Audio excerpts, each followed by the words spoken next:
আম আদমি, এতটাই আম আদমি যে লোকটি যদি শরাব ঘোটালার জন্য সেই সময় জেলে না যেতেন, সত্যি আমরা কেউ জানতেই পারতাম না যে এই আম আদমি সাধারণ মানুষ যিনি একটি ছোটোখাটো ছাদ বাড়ি করে থাকলে থাকতে পারতেন।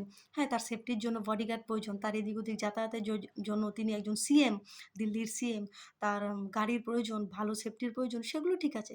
কিন্তু তলে, তলে তিনি যে এত বড় শীষমহল বানিয়ে ফেলেছেন, সত্যি জেলে না গেলে আমরা জানতেই পারতাম না।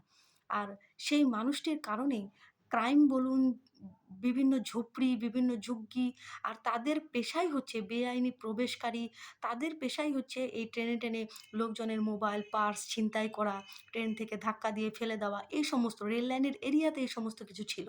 কিন্তু এখন আমরা দেখছি বহু জায়গায় সেগুলোকে পরিষ্কার করা হচ্ছে। তারা বেআইনি, তাদেরকে চাইলে সরকার সরিয়ে দিতে মানে পারে যে তোমরা কোথায় যাবে যাও। কিন্তু সরকার তাদেরকে রেখা গুপ্তা সরকার, বিজেপির সরকার তাদেরকে বাড়ি দিয়েছে। এই জায়গায় অন্তত স্যালুট যে ভালো মানুষের সাথে তো ভালো করতেই হয়, কিন্তু খারাপ মানুষদেরও ভালো পথে ভালোবেসে আনা যায়। সেটা আম আদমির অন্তত এই কেজরিওয়াল বুঝবে না। ভেতরে যা লালসা, বাইরে যতই দেখাক আমি সাধারণ মানুষ, সেটা হয় না।